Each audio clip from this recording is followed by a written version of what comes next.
আসসালামাইকুম। তো আপনারা যারা যারা টাকা দিছেন এর আগে আমরা ভিডিওতে দেখাইছি যে আমরা কত টাকা পাইছি। তো এই টাকাগুলো এখন আমি আমার খালার হাতে তুলে দেব আপনাদের সবার সামনে, যাতে করে মানে কেউ মানে অবিশ্বাস না করেন, কারণ অনেকে আছে বিশ্বাস করে না, অনেকে কমেন্ট করে যে টাকা তুইলে আবার নাকি খেয়ে ফেলে। তো এই টাকাটা আমাদের না যে আমরা খামো, এই টাকাটা যেহেতু আমরা অনুদানের জন্য নিয়েছি, তার ঘর ঠিক করার জন্য, অবশ্যই আমরা ঘর ঠিক করে দিমু। তো এই টাকাটা কিন্তু তার হাতে দিতেছি আমরা। তো এই যে আমার খালারা আছে, আমার দুই ওয়াইফ আছে এবং আমার এই যে ভাই আছে। তো আমার ভাইয়ের বিষয়ে একটু কথা বলি, ওর কিন্তু এক হাত ভাঙা। অনেকেরে বলছিলাম, অনেকে হয়তো বিশ্বাস করেন নাই যে না, হ্যাঁ ও একটা প্রতিবন্ধী মানুষ এবং ওর মাথায় একটু সমস্যা হয়েছে। তো খালা আমার কাছে আরেকটা রিকোয়েস্ট করছে যে তোর মাথায় সমস্যা, ওর চিকিৎসা করার প্রয়োজন, যদি কেউ পারেন ওরে একটু সহযোগিতা করতে, যেন ওর মাথার চিকিৎসাটা হয়ে যায়, তাহলে খালার আরেকটু উপকার তার হতো। কিন্তু এই ছেলে ছাড়া আর কেউ নেই এই দুনিয়াতে। হ্যাঁ, তার স্বামীও নাই, কেউ নাই, শুধু এই ছেলেটাই আছে। ছেলেটারও মাথায় সমস্যা হয়েছে এবং ও একজন প্রতিবন্ধী। ওরা এই জন্য আপনাদের সামনে প্রেজেন্ট করলাম, যাতে করে আপনারা বুঝতে পারেন যে আমরা কোনো মিথ্যা কথা বলিনি।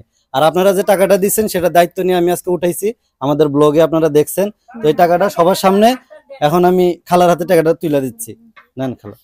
তো খালা, এই যে মানুষ যে টাকা পয়সা দিল, অনেককে আমি জিজ্ঞেস করছি যে টাকা পয়সা যে দিচ্ছেন আপনাদের নাম কি বলবো কিনা, কেউ বলে নাই যে আমাদের নাম বলেন। বলছে আমাদের কারো নাম বলার দরকার নাই, এটা আমরা তারা ভালোবেসে দিলাম। আপনার খালাকে বললেন আমাদের জন্য যেন দোয়া করে। তো যারা এই টাকাটা দিচ্ছে এটা কিন্তু তাদের কষ্টের টাকা, তারা কামাই করছে ওইখান থেকে, কেউ 200 500 1000 যে যেমন পারছে দিছে। তো সবাই আপনার থেকে দোয়া চাইছে, দোয়া করবেন তো ইনশাল্লাহ। 5 ওয়াক্ত নামাজ পড়ে তাদের জন্য দোয়া করবেন, কারণ মানুষের এটা কষ্টের টাকা।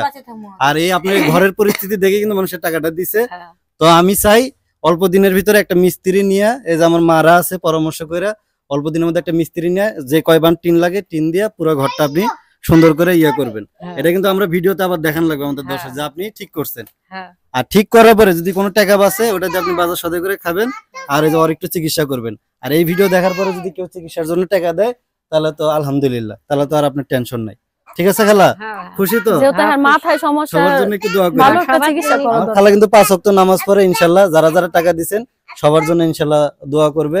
আর একটা কথা বলি, আসলে দোয়া আমার মুখ থেকে বলা লাগবো না, দোয়া মন থেকে আসে। যেহেতু এই যে টাকাটা আপনারা দিচ্ছেন, তার মন থেকে কিন্তু আপনাদের জন্য দোয়া আসবে। আর সে যে ঘরটাতে থাকবে, মানে এখন একটু ভালোভাবে থাকতে পারবে। এতদিন তো মনে করেন বাতাস যাইতো, ঠান্ডার মধ্যে থাকতো, অনেক কষ্ট হইতো। এখন যদি ঘরটা ঠিক করে সে যখন ভালো মতো থাকতে পারবো, সে যখন নামাজে বসবো, অটোমেটিক কিন্তু তার অন্তর থেকে দোয়া আসবে। আর এখনো তো তেমন শীত পড়ে নাই, যদি গ্রামে তো এমনি তো শীত বেশি পড়ে, বেশি শীত পড়লে তখন আসলে এই ঘরে থাকাটা খুব কষ্টকর। তো যারা টাকাটা দিচ্ছেন সবাইকে অসংখ্য ধন্যবাদ। সবার জন্য আমিও দোয়া করি, আমার খালাও দোয়া করবে ইনশাআল্লাহ। তো আমরাও তাদেরকে মন থেকে দোয়া করি, সবার জন্য দোয়া থাকলো। আর পারলে আমার এই ভাইটাকে একটু সহযোগিতা করেন, কারণ ওর মাথায় সমস্যা হয়েছে। ও একটা মাদ্রাসায় চাকরি করতো, ওরে বিয়ে করাইছিল, ওর মাথার সমস্যার কারণে ওর বউ চলে গেছে এবং ওর চাকরিটাও চলে গেছে। তো এই জন্য আর কি খালার আজকে এই দশা। আপনার দেখেন একটু সামনে ভিডিওটা, এই যে হাতটা একদমই অচল, মানে ভারী কোনো কাজকর্ম তেমন করতে পারে না। আচ্ছা দূরে নেবে। হ্যাঁ, একবার একজন প্রতিবন্ধী মানুষ। তো আপনাদের যদি কারো দয়া মায়া হয় ওর চিকিৎসার জন্য, ওর যদি চিকিৎসা করার মাথাটা ভালো হয়, তাহলে ওর মারে ও সচ্ছল ভাবে চালাইতে পারবে। এই জন্যই মূলত এই কথাগুলো বলা। আবার ও কিন্তু একজন হাফেজ। তো এখন ওরে আমি দাওরা পাস একজন ভালো একজন হাফেজ, আবার কোরআন তেলাওয়াত অনেক সুন্দর। আগে ওর কোরআন তেলাওয়াত শুনছি। তো তুমি একটু তোমার বিষয় বলে দাও, যে আপনারা পারলে আমাকে একটু সহযোগিতা করো। আপনারা পারলে একটু আমার জন্য সহযোগিতা করেন, যেন আমার মাথার চিকিৎসাটা হয়। আমার মাথার চিকিৎসা যেন হয়। হ্যাঁ, না ওরা আমি জিজ্ঞেস করছি নিয়ে যা, মাথায় এখন ওগুলা সেন্সে মনে নেই। তো ভিডিওটা এই পর্যন্ত রাখতেছি। আমার দায়িত্ব ছিল তার কাছে টাকাটা পৌঁছায় দেওয়া। আমি যত টাকা পাইছি সব টাকা না তার হাতে পৌঁছে দিছি, আমার দায়িত্ব শেষ। তারপরে যদি কেউ আমার ভাইকে দেখে টাকা দেন, এবং যেহেতু বাড়ির কাজটা এখন শুরু করে নাই, শুরু করলে ইনশাল্লাহ আমরা আরেকটা ভিডিও করে দিব। আর কেউ যদি টাকা দেন আগের নাম্বারে টাকা পাঠাইতে পারবেন, সমস্যা নেই। টাকাগুলো আমরা পরবর্তী ভিডিওতে দেখাবো ইনশাল্লাহ।